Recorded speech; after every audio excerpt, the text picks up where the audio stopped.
বন্ধুরা, ছায়াপথের আজকের পর্বে আমি আপনাদের ইউএসএর সবচেয়ে বড় এবং জনপ্রিয় শহর নিউ ইয়র্ক সম্পর্কে বলবো, যা জনসংখ্যার দিক দিয়ে বিশ্বের 10ম স্থানে রয়েছে। এখনকার জনসংখ্যা প্রায় 86 লক্ষ। নিউ ইয়র্কের চাঁদের ভাষায় ইংরেজিতে কথা বলা হয়, কিন্তু এছাড়াও এখানে অনেক ভাষা ব্যবহার করা হয়। এই শহরকে 1789 সালে ইউএসএর রাজধানী বানানো হয়েছিল, কিন্তু এক বছরের মধ্যে আবার অন্য শহরকে রাজধানী বানানো হয়েছিল। বন্ধুরা, বিশ্বের যে কোনো শহরের থেকে এই শহরে সবচেয়ে বেশি ভাষা ব্যবহার করা হয়। এখানে মোট 812টিরও বেশি ভাষা ব্যবহার করা হয়। এখানে 10 জনের 4 জন ইংলিশের বদলে অন্য ভাষা ব্যবহার করে থাকে।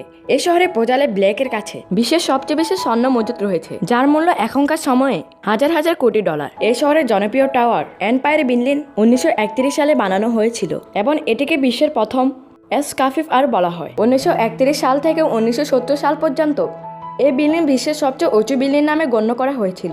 এটিকে 1971 সালে পুরো ওয়ার্ল্ড সেন্টারের পিছনে ফেলে দিয়েছিল। বন্ধুরা, আমরা যদি আজকের দিনের কথা বলি, তাহলে এই জনপ্রিয় বিল্ডিংটি বিশ্বের 28তম উঁচু বিল্ডিং, যার উচ্চতা 443 মিটার। এই শহরের সবচেয়ে দামি হোটেল T1RP হাউস। এই হোটেলের সবকিছু বিলাসবহুল আর আধুনিক। এখানে এক রাত কাটানোর জন্য $45,000 খরচ করতে হবে। এই হোটেল থেকে আপনি নিউ ইয়র্ক সিটিকে পুরোপুরি দেখতে পাবেন।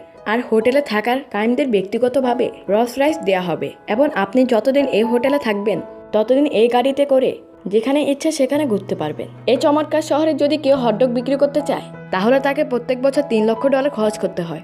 হয়তো আপনারা সবাই এই কথা শুনে অবাক হবেন যে হটডগ বিক্রি করার জন্য এত অর্থ কেন খরচ করতে হয়, কিন্তু আমি আপনাদের সবাইকে বলে দিচ্ছি যে সেসনাম পার্কে হটডগ বিক্রি করার জন্য $3 লক্ষ পারমিট নিতে হয়।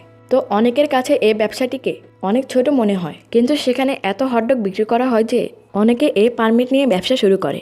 এটি বিশ্বাস করা হয় যে আলবান এর বিজ্ঞানের চোখ নিউ ইয়র্কে বিশেষ জায়গা অনেক নিরাপত্তার সাথে সংরক্ষণ করা হয়েছে। 1955 সালে আইনস্টাইনের মৃত্যু হয়েছিল, তখন তার মগজকেও সংরক্ষণ করা হয়েছিল, সেই সাথে তার চোখও রাখা হয়।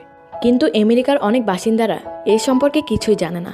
আপনি যদি এই চমৎকার শহরে থাকতে চান, তো আপনাকে বিলিয়নার হতে হবে, কারণ এই শহরে একটি অ্যাপার্টমেন্টের জন্য আপনাকে $1 মিলিয়ন খরচ করতে হবে, যা অন্য শহরের থেকে অনেক বেশি। এখানে প্রত্যেক বছর অনেক মানুষ ঘুরতে আসে, আর এখানকার জনপ্রিয় জায়গা, জনপ্রিয় রাস্তা, জনপ্রিয় হোটেল, রেস্টুরেন্ট পর্যটকদের অনেক আকর্ষণ করে।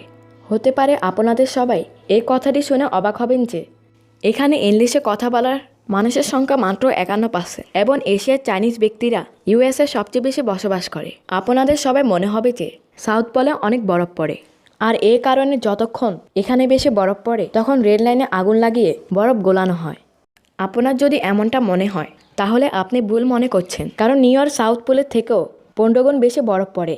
এই শহরে 7,986টি রেস্টুরেন্ট রয়েছে, যেগুলো পর্যটকদের কাছে অনেক বেশি গুরুত্বপূর্ণ। আর আমরা যদি এখানকার মিটফুড অ্যাসেন্ট এবং ক্যাফেগুলোকে ধরি, তাহলে বলতে হবে এখানে 24,000-এরও বেশি খাবার খাওয়ার জায়গা রয়েছে, যেখানে আপনি পরিষ্কার এবং বিভিন্ন ধরনের খাবার পাবেন। এই শহরের সবচেয়ে দামি রেস্টুরেন্ট মাসা, আর এখানে মাত্র 24 জন ব্যক্তির বসার জায়গা রয়েছে। এই রেস্টুরেন্টে প্রায় একজন মানুষের খাবারের দাম গড়ে প্রায় $60,000।